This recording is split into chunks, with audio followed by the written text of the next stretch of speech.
نحمده ونصلی علی رسولہ الکریم۔ السلام علیکم ورحمۃ اللہ وبرکاتہ۔ اعلیٰ حضرت فاؤنڈیشن کی جانب سے عقائد کورس کروایا جا رہا ہے اور یہ اس کا 38واں دن ہے۔ رسول اکرم صلی اللہ علیہ وسلم مالک و مختار ہیں، یہ ٹاپک ہمارا چل رہا ہے اور اس سے پہلے پارٹ 1 گزر چکا۔ اب میں اسی ٹاپک کا پارٹ 2 آپ کو سنانے جا رہا ہوں، بتانے جا رہا ہوں، سکھانے جا رہا ہوں۔ اس سے پہلے ہم نے کچھ قرآن پاک کی آیتوں سے حضور صلی اللہ علیہ وسلم کے مالک و مختار ہونے پر دلیل پیش کی۔ اب آئیے آگے اور میں آپ کو دلیلیں دیتا ہوں۔ سورہ توبہ آیت نمبر 29 میں اللہ تعالیٰ ارشاد فرماتا ہے، لڑو ان سے جو ایمان نہیں لاتے اللہ پر اور قیامت پر اور حرام نہیں مانتے اس چیز کو جس کو حرام کیا اللہ اور اس کے رسول نے، اور سچے دین کے تابع نہیں ہوتے، یعنی وہ جو کتاب دیے گئے جب تک اپنے ہاتھ سے جزیہ نہ دے ذلیل ہو کر۔ یہاں پر اللہ تعالیٰ ارشاد فرما رہا ہے کہ لڑو ان سے جو اللہ و رسول پر قیامت پر ایمان نہیں لاتے اور حرام نہیں مانتے اس چیز کو جس کو اللہ اور اس کے رسول نے حرام کیا۔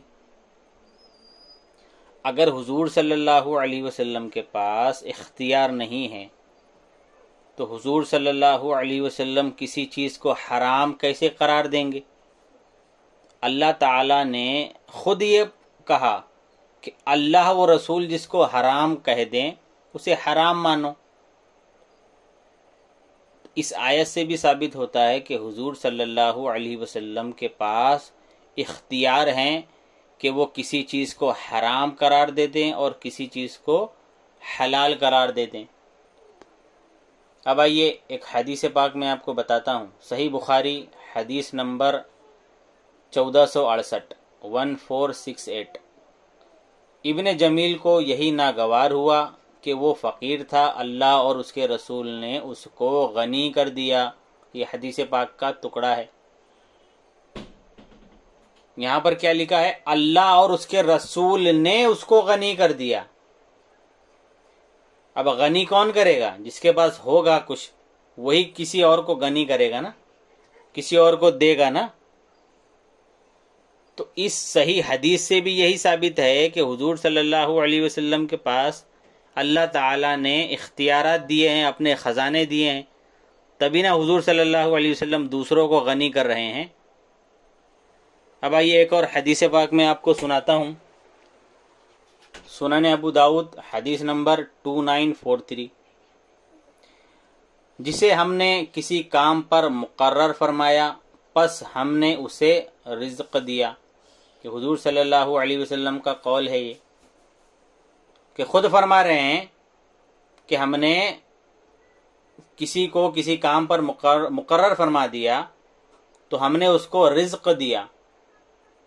اب رزق کون دے گا؟ جس کے پاس ہوگا۔ اللہ تعالی رازق ہے، رزق دینے والا ہے،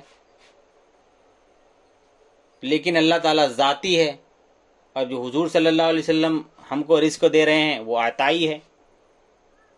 اور اگر کوئی کہے کہ نہیں بھائی رازق صرف اللہ ہی ہے تو پھر معاذ اللہ اس حدیث کے تعلق سے وہ کیا کہیں گے کہ معاذ اللہ حضور صلی اللہ علیہ وسلم نے شرک کر دیا، معاذ اللہ، نعوذ باللہ، استغفر اللہ۔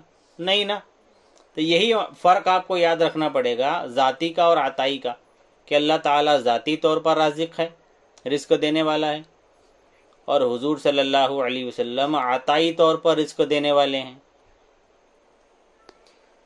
اب آئیے ایک اور حدیث میں آپ کو سناتا ہوں۔ صحیح بخاری حدیث نمبر 1349۔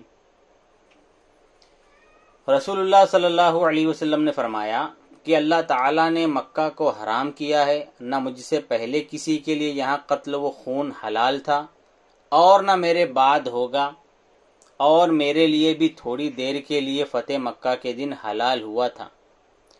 پس نہ اس کی گھاس اکھاڑی جائے، نہ اس کے درخت قلم کیے جائیں، مطلب کاٹے جائیں، نہ یہاں کے جانوروں کو بھگایا جائے اور سوا اس شخص کے جو اعلان کرنا چاہتا ہو کہ یہ گری ہوئی چیز کس کی ہے۔ کسی کے لیے وہاں سے کوئی گری ہوئی چیز اٹھانا جائز نہیں ہے۔ اس پر حضرت عباس رضی اللہ عنہ نے کہا، لیکن اس اذکر مطلب جو گھاس ہے اس کا نام اذکر گھاس ہے، تو اس سے اذکر گھاس کا استثناء کر دیجئے، مطلب اس حکم میں جو آپ نے جو حکم دیا ہے اس حکم سے جو اذکر گھاس ہے اس کو آپ الگ کر دیجئے، کیونکہ یہ ہمارے سناروں کے اور ہماری قبروں میں کام آتی ہے۔ رسول اللہ صلی اللہ علیہ وسلم نے فرمایا مگر اذکر گھاس کی اجازت ہے۔ حضرت ابو ہریرہ رضی اللہ عنہ کی رسول اللہ صلی اللہ علیہ وسلم کی روایت میں ہے ہماری قبروں اور گھروں کے لیے، مطلب حضور صلی اللہ علیہ وسلم نے فرمایا کہ جو یہ مکہ ہے جو حرم ہے یہاں پر گھاس بھی نہ کاٹی جائے، تو صحابی نے کہا کہ یہ تو ہمارے قبروں کے کام آتی ہے، اس کو آپ الگ کر دیجئے، تو ترنت اللہ کے نبی نے کہا کہ ٹھیک ہے اس کی اجازت ہے، اس کو کاٹ سکتے ہو۔ تو اگر حضور صلی اللہ علیہ وسلم کے پاس اختیار نہیں ہے، پاور نہیں ہے، تو حضور صلی اللہ علیہ وسلم نے کیسے اس کو الگ کر دیا؟ حالانکہ کوئی وحی نہیں آئی، حضرت جبرائیل علیہ السلام وحی لے کر نہیں آئے، کوئی وقفہ نہیں ہے حدیث میں، صحابہ نے یہ کہا ہی نہیں کہ جب ہم نے یہ سوال کیا تو وحی اتری، نہیں کہا۔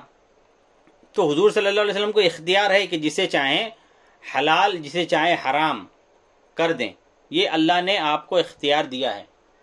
امید کرتا ہوں کہ آپ کے سمجھ میں آ گیا ہوگا۔ انشاءاللہ کل ہم اور احادیث مبارکہ پیش کریں گے۔ آپ لوگ ثواب جاریہ کی نیت سے یہ آڈیو کو شیئر کیجئے۔ السلام علیکم ورحمۃ اللہ وبرکاتہ۔